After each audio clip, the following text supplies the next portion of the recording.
E aí otakus do meu Brasil, trazendo para vocês a última parte do capítulo 3 do volume 11. E o motivo de eu soltar 2 vídeos simultaneamente, é que eu já tinha feito um resumo básico disso, para o vídeo que seria a parte 2 do resumo análise do volume 11. Então, normalmente eu soltaria um por dia, já que eu tenho que reler várias vezes para resumir. Mas chega de falação e vamos para o vídeo. A história começa com uma explicação um pouco mais detalhada sobre os Quagoas. Havia 8 clãs dos Quagoas nas cordilheiras montanhosas de Azerlísia, com seus total de 80.000 habitantes. Entre os 8 clãs, cada um deles tem uma pequena diferença entre os outros. Mas o principal era que os Quagoas não eram apenas inimigos mortais dos anões. Eles eram inimigos dentro de seus próprios clãs. Pelo motivo de crescerem disputando os metais e minérios preciosos, escassos em seus territórios. Motivo esse pelo qual querem tanto tomar o território dos anões. No entanto, os conflitos internos acabaram após o surgimento de um herói com um poder esmagador. Só lembrando que é baseado na perspectiva dos Quagoas. Ele, Perryuro, o Lorde dos Quagoas, rei da raça dos Quagoas, uniu todos os clãs através de seu poder, e tem os governado como seu soberano. Falando desse jeito, até parece que ele é alguma coisa. Mas diferente de seus antecessores, Perryuro manteve cada clã com seu próprio líder, permitindo-se autogovernarem, já que por ele ter um poder esmagador, não temia que os clãs se rebelassem. Além disso, ele usou a antiga capital dos anões como residência e levou os clãs com ele. Mas vale ressaltar que não é a capital destruída pelos ataques dos deuses demoníacos. Além, é claro, dele utilizar anãos prisioneiros de guerra para desenvolver agricultura e pecuária. Após essa pequena explicação, temos a introdução do planos de Perryuro, que planejava tomar a capital dos anões. Seu exército contava com 2.000 Quagoas de cada clã, totalizando 16.000. Com o comando de Perryuro, o grupo foi dividido para completarem funções específicas, como o grupo de 100 Quagoas capturados por Ainz. Graças ao perfeito trabalho das divisões, que seguiram suas táticas, eles estavam avançando facilmente, faltando muito pouco para o checkmate no Reino Anão. Então a história corta para os Quagoas, tentando derrubar o portão que servia como a última linha de defesa para os anões. Mas por serem Quagoas regulares, não conseguiam romper e nem mesmo arranhar os portões. Mas eles não poderiam contar com a elite dos Quagoas azuis e vermelhos, que basicamente adquiriram essa cor graças ao metal ou minério preciosos ingerido. Mas deixando isso de lado, por não poder contar com a elite, que estavam sendo tratados como uma força secreta, eles teriam que dar tudo deles para derrubarem os portões, já que só faltava um único passo da vitória. Mas nesse momento, o portão que haviam anteriormente sido selado pelos anões em pânico, começou a ser lentamente aberto. E isso alegrou os Quagoas, que estavam pensando em passar pelos portões como uma avalanche.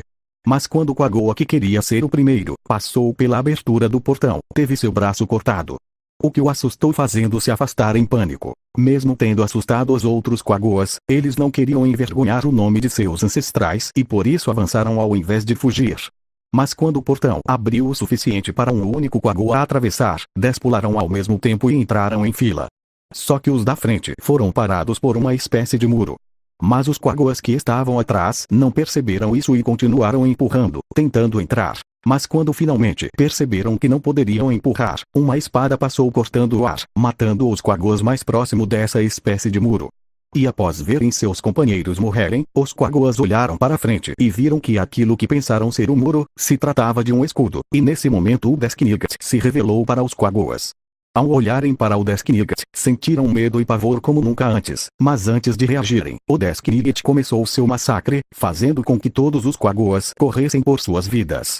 Mas quando pensavam que não podia piorar, outro Desknigat de Ainz apareceu e juntos seguiram os Quagoas que corriam para a ponte, deixando um rio de sangue pelo caminho. Com isso a história corta para Yozu, um Quagoa vermelho. Um dos comandantes do exército dos Quagoas, que havia recebido relatórios sobre a impossibilidade dos Quagoas regulares em derrubar o portão. E nos pensamentos de Yozu descobrimos sobre o dragão de gelo, que residia no palácio real da antiga capitão dos anões. Além, é claro, da aliança, entre muitas aspas, entre os Quagoas e os dragões de gelo, que mesmo os reis dos Quagoas, tendo embelezado dizendo que era para uma prosperidade mútua, nem mesmo ele, Perryuro, acreditava nisso.